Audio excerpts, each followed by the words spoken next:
पहले दिन उनकी जब बात हुई तो वहाँ पर 3 जो रूट तय कर दिए गए, 3 मोर्चे इनके रास्ते तय कर दिए गए कि भाई आपको जो है दिल्ली में परेड निकालेंगे।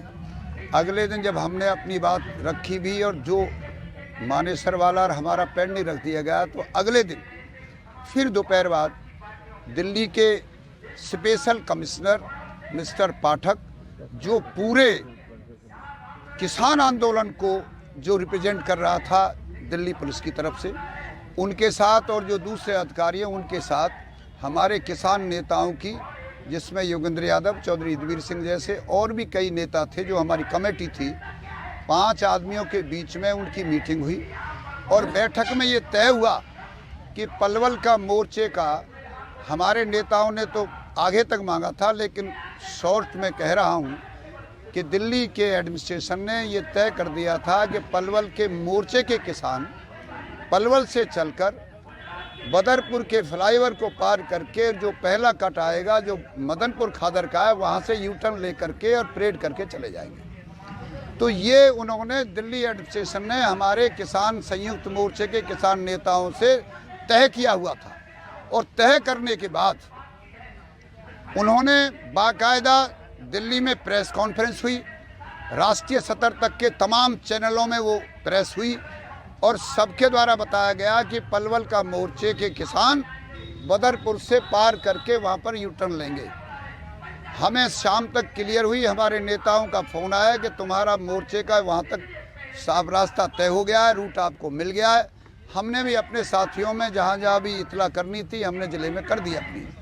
और रात को फिर जब पुलिस के एडमिनिस्ट्रेशन और ज़िले के एडमिनिस्ट्रेशन की तरफ से ये खबर आई कि अभी परमिशन नहीं आई है, तो हमने फिर अपने जो हमारे मोर्चे के नेता उनसे जिन्होंने प्रेस की थी, योगेंद्र यादव जी से बात की, चौधरी युद्धवीर सिंह से बात की और फिर उन्होंने दोबारा स्पेशल सीपी दिल्ली से बात करके हमें फिर दोबारा बताया कि तय हो गया है। उन्होंने ये कहा है कि हम अपने आप इंफॉर्मेशन भेज देंगे और जो बैठक में तय हो गया वो रहेगा।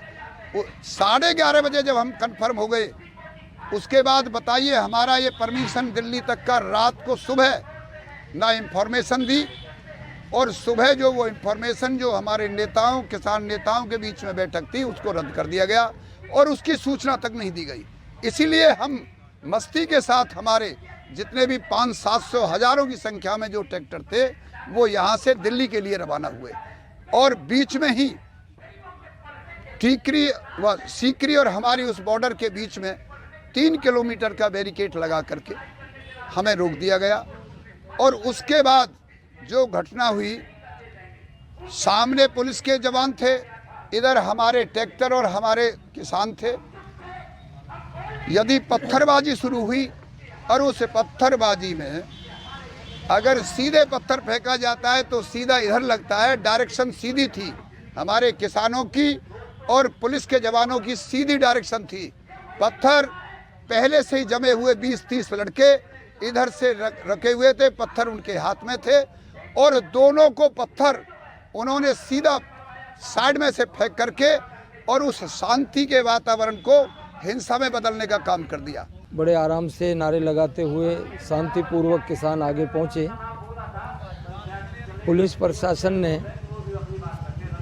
पूरी तरह से रास्ते को जाम किया हुआ था और वहां जैसे ही किसान पहुंचे और वहां पुलिस पर्याप्त बहुत मात्रा में पुलिस थी। एसपी जैन जो पुलिस कप्तान है फरीदाबाद के, अर्पित गोयल जैन, वो वहाँ पर मौजूद थे, उपस्थित थे और उन्होंने बिना किसी चेतावनी के किसानों पर, युवा किसानों के ऊपर लाठीचार्ज कराया।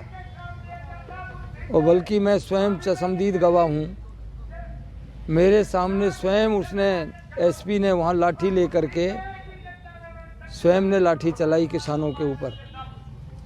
और उसके बाद पूरी तरह से पुलिस के कर्मचारी अधिकारी बेरहमी से किसानों के ऊपर टूट पड़े और फिर अंधाधुंध लाठियां चली। पथराव भी किया गया। पथराव करने वाले कौन हैं इसकी जांच होनी चाहिए। हमारे किसानों के पास ना कोई पत्थर था, ना कोई डंडा था, ना कोई लाठी थी, ना कोई हथियार था। निहत्ते जा रहे थे, शांतिपूर्वक गए, लेकिन पुलिस प्रशासन ने स्वयं व्यवस्था को बिगाड़ा, आगे जाने से रोका और उसके साथ उन्होंने लाठीचार्ज भी कराया। 2 दर्जन के लगभग हमारे लोग घायल हुए, जिनमें युवाओं से लेकर के वृद्ध आदमी तक 80 वर्ष तक के व्यक्ति घायल हुए हैं, जिनके चोटें आई हैं।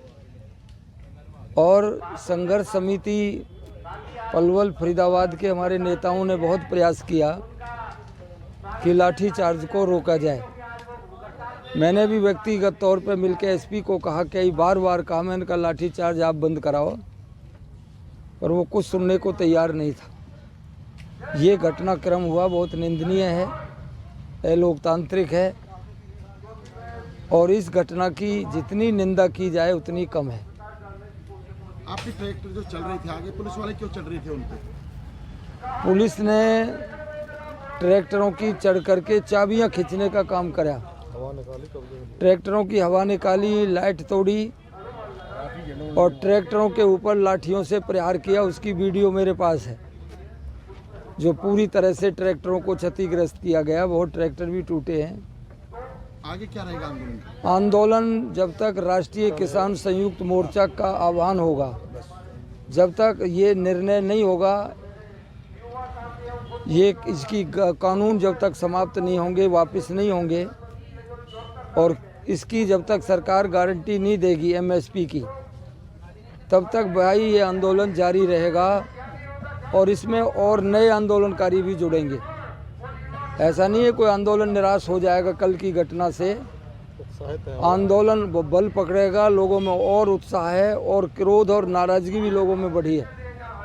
निहत्ते किसानों पर गोलियां लाठियां चलवाना, उन्हें बदनाम करना, ये एक प्रकार से सरकार की और प्रशासन की साजिश का एक अंग था, और उस साजिश में सरकार कामयाब हुई है।